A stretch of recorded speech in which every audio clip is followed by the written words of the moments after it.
Bien, seguimos ahora con el programa. Vamos a hacer un alto en la mesa y vamos a una nota con Zoom con Marcelo Capelo, titular del IERAL, de la Fundación Mediterránea, economista de Córdoba. Y le vamos a preguntar, vamos a entrar a la nota con Marcelo buscando una respuesta esperanzadora. El Gobierno Nacional lanzó un ambicioso plan de obra pública. En Córdoba también llega esa obra pública. ¿Eso va a generar muchas fuentes de trabajo? ¿Va a cambiar un poco la situación laboral durísima que tiene la provincia? ¿O no hay que esperar mucho? Y te saludo con esta pregunta, Marcelo Capelo, ¿cómo estás? Hola Eduardo, ¿cómo estás? Un gusto acompañarte. Sí, siempre la obra pública genera empleo, genera mucho empleo. Yo particularmente prefiero que en todo caso, si el gasto público lo van a mantener alto, porque en materia de gasto público aumentó mucho este año por la pandemia, pero se supone que buena parte de ese gasto es transitorio. Gasto en salud, gasto en el IFE, gasto en ayudas para pagar salarios a las empresas. Una vez que la pandemia vaya extinguiéndose y se vaya normalizando la economía, ya no van a hacer falta esos pagos. Pero sí posiblemente, y ya se lo ha anunciado, el gobierno va a gastar más en obra pública y tiene de bueno que genera empleo. Además, la obra pública es un gasto que no es permanente. Supongamos, se puede ayudar el gobierno gastando más en obra pública para intentar reactivar la economía, y una vez que se reactivó, si tiene que sacar un poco el pie del acelerador, lo puede hacer porque son gastos no permanentes. No es lo mismo que, por ejemplo, querer recuperar la actividad y el empleo generando empleo público, porque el empleo público después es para siempre, es permanente. Entonces me gusta la obra pública, genera empleo, ayuda a reactivar y no es un gasto permanente. Si en algún momento hay que aflojarle con ese gasto, se lo puede hacer, las obras se van terminando. Vos recién hablabas de cuando se recupere la economía. ¿Para cuándo? A veces yo sé que es una pregunta muy difícil, pero a ver, ¿se puede estipular que puede empezar a revertirse la situación en la Argentina? Lo que pasa, hay que tener en cuenta, es como que hoy estamos viviendo dos recesiones en una. La que ya venía del 2018 y la que se sumó por la pandemia y la cuarentena, por ambos motivos. Entonces, salir de la recesión de la pandemia va a ser más fácil porque en la medida que se vayan reactivando sectores que estaban sin poder actuar, supongamos en estos días los gimnasios, en la medida, por ejemplo, que los gimnasios empiezan a trabajar, se reactiva ese sector. Cuando la salud, las condiciones sanitarias ya mejoren del todo, con vacuna, con cura, ojalá que ambas, no van a quedar sectores impedidos de trabajar por la pandemia. Entonces, es natural salir de la recesión de la pandemia. Lo que sí va a quedar la recesión que venía de antes. Esa es un poco más difícil de salir. Lo que estamos viendo, por ejemplo, en junio anunció el INDEC que mejoró la actividad respecto de mayo. Pero eso es lo que te estaba diciendo de que porque se han liberado algunas actividades. Por supuesto que si lo vemos en forma anual, en junio todavía la economía caía un 13%, pero empezó a recuperarse respecto de mayo, y probablemente en julio se recupere de junio y en agosto se va a estar recuperando de julio, aunque el interanual todavía es de mal. Es decir, que vamos a ir saliendo de la recesión de la pandemia. Va a estar más complicado recuperar el nivel económico de principio del 2018, capaz que eso nos lleve más de un año, y esa es la recuperación además que, además de más difícil, es la que va a rendirle más frutos al gobierno, y ya se le va a acercar el periodo de elecciones. Entonces, me parece que desde el sector público va a haber un interés en reactivar fuerte, yo diría fines de año y sobre todo a principios del año que viene, porque además se vienen las elecciones del año que viene. Algún rebote va a haber. Se va a intentar mejorar el poder adquisitivo de los salarios, que ha quedado muy bajo. Se va a intentar a través de la obra pública, como recién decíamos, con el crédito. Lo que lo limita el gobierno en todo caso para la recuperación, lo que le pone freno o le va a poner freno en su momento, es que también puede subir la inflación. Se ha emitido mucho dinero en los últimos meses y se espera que suba un poco la inflación. Además, como el dólar oficial ya está también en un nivel intermedio tirando abajo, es decir, empezando a atrasarse, y el Banco Central tiene pocas reservas, no se les puede atrasar mucho más el dólar oficial, entonces el dólar lo van a tener que llevar prácticamente a la par de la inflación, me refiero al dólar oficial, no al blue. Marcelo, ¿por qué hay tanta diferencia entre el dólar oficial y el dólar blue, pasando por el medio de toda la cantidad de dólares que hay?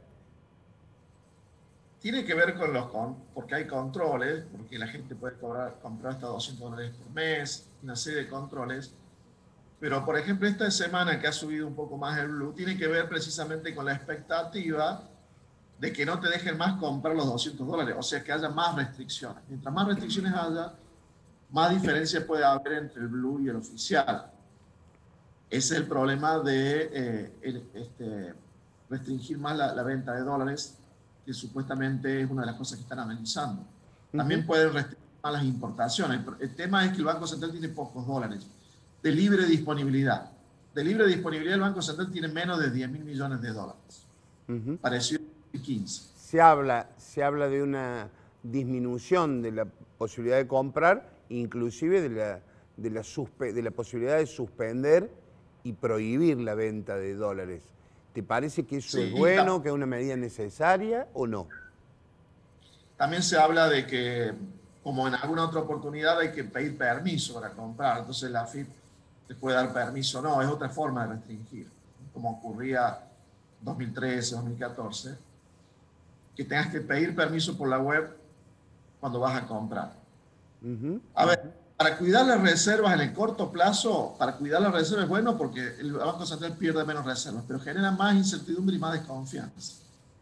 Porque la gente en los mercados dice, bueno, mientras más restricciones existen es porque hay más problemas. ¿Sigue habiendo fuga de dólares al exterior? No tanto al exterior por el cepo, pero recordemos que el dólar que va al colchón o a la caja de seguridad técnicamente es una fuga de capitales. Y eso sigue habiendo, porque el que compra $200 puede ser que lo venda para hacer una diferencia, pero también puede ser que lo ahorre fuera del sistema financiero. Eso es fuga también, es parte de la fuga. Sí. El cepo es disminuir la fuga, pero no la elimina del todo. Y como el mismo hecho de que haya cepo genera desconfianza, lo que se observó en la anterior ocasión, del 2011 al 2015, es que el cepo no logró nunca parar la sangría de reserva, la amortiguó, pero no la paró. En cambio, de 2003 al 2008, 2009, no había un cepo estricto y sin embargo las reservas crecían mucho.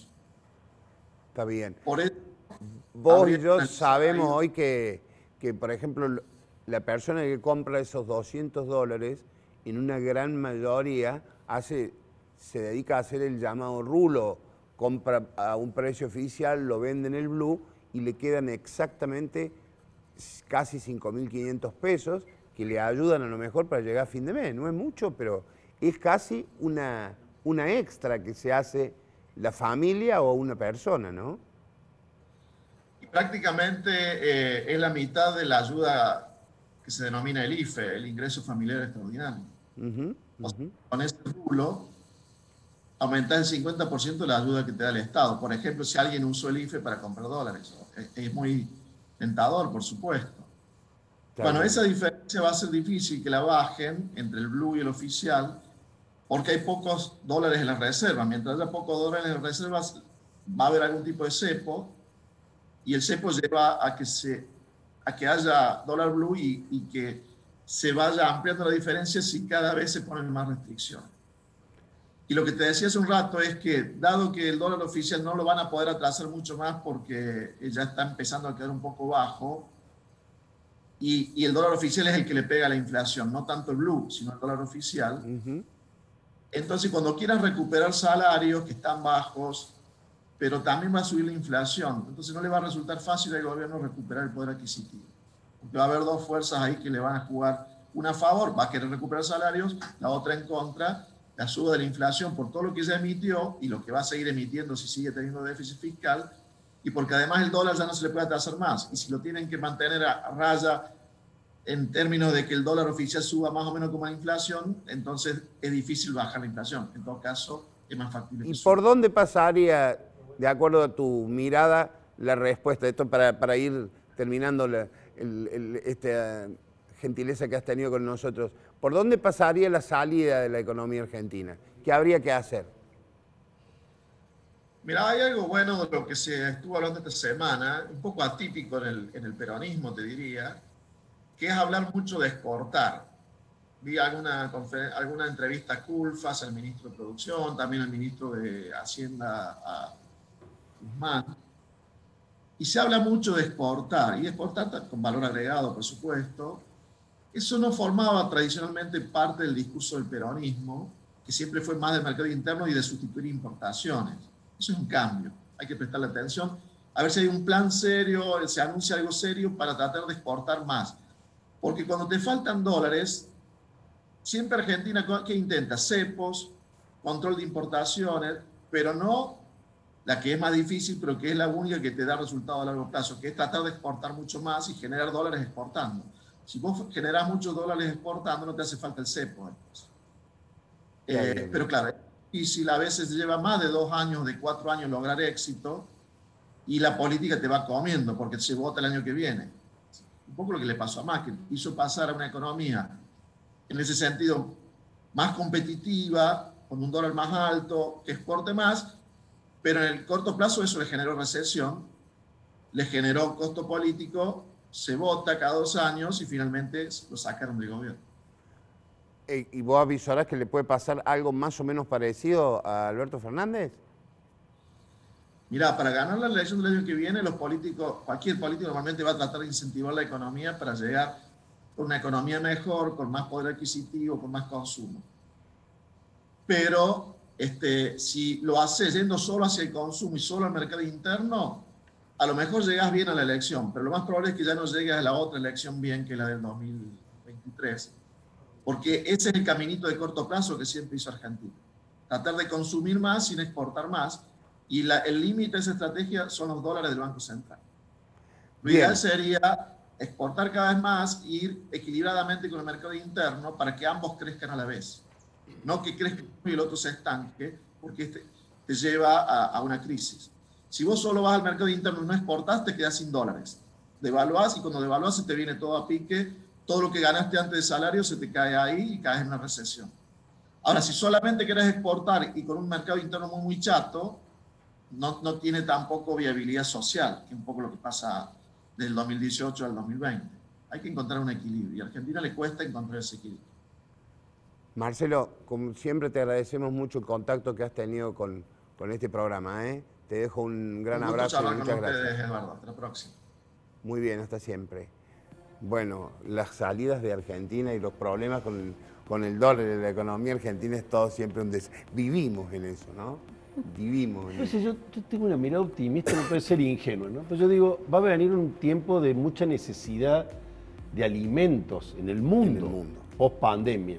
Lo que pasa, Carlos, que la crisis que tenemos nosotros la tiene todo el mundo. Por eso digo, esto es inédito y tampoco tienen plata. Claro. Pero yo pensaba, digo, en Argentina, que produce sobre todo alimentos, ¿no? Y lo ideal sería que se industrialicen esos alimentos. Va a haber un mundo que va a necesitar alimentos y nosotros los producimos. ¿no? Y esto es con información. La apuesta es producir, dinamizar el sector agroexportador y con, sobre todo, maquinarias agrícolas, todo lo que tenga que ver con la tecnificación del agro y ya hacer productos de necesidad. Me parece que tiene que ver con la industrialización. Sin duda, sin duda. Creo que por ahí todos los países subdesarrollados que pudieron llegar a ver un horizonte un poquito más positivo, salieron de esta cosa del agroexportación lisa y llana para transformar. Eso es con valor agregado, estoy hablando. ¿no? Es industrialización. Nosotros tenemos que vender aceite de soja, no soja. Sí, o los productos derivados también del aceite de soja. Seguro, te digo en otra cosa. Y si no, máquinas agrícolas, que eso es lo que funciona en el mundo y cada vez que lo hizo, Bueno, fíjate, las ciudades de la Pampa Gringa nuestra, de la Ruta 9, les ha ido bárbaro con la exportación de maquinaria es agrícola, industrializar, ¿no? lo que tenemos y lo que posiblemente sea mucho más fácil de exportar actualmente, que sería obviamente los materiales que tienen que ver con el producto de alimentación.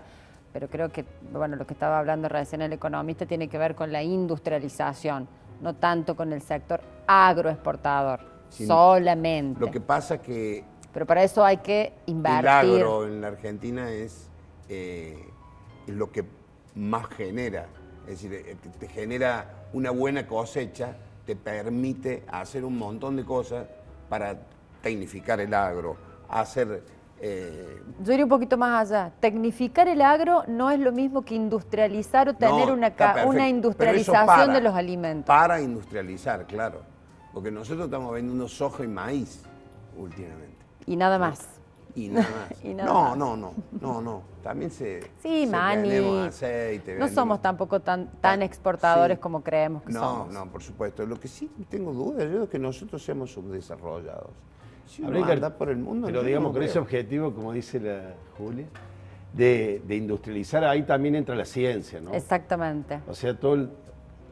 Vos dijiste que teníamos un buen nivel científico. En salud, todos los kits de diagnóstico, toda esta situación que ha rodeado la pandemia y que se ha invertido mucho dinero para producir distintos objetos que van desde técnicas de diagnóstico, terapéutica, respiradores, ingenieros biomédicos, tenés gente muy capaz, muy capacitada. Hay un mundo ahí de desarrollo científico industrial que abarca el circuito cordobés también. Sí, no tiene que ver con un gobierno, con la grieta, ni con nada, ¿no? Tenemos que salir rápido de ahí. Ahora nos vamos a una nueva pausa. Y ahí te voy a preguntar qué pasa en el Estado con la gente que tomó créditos UBA. Dale. Enseguida volvemos, ¿eh?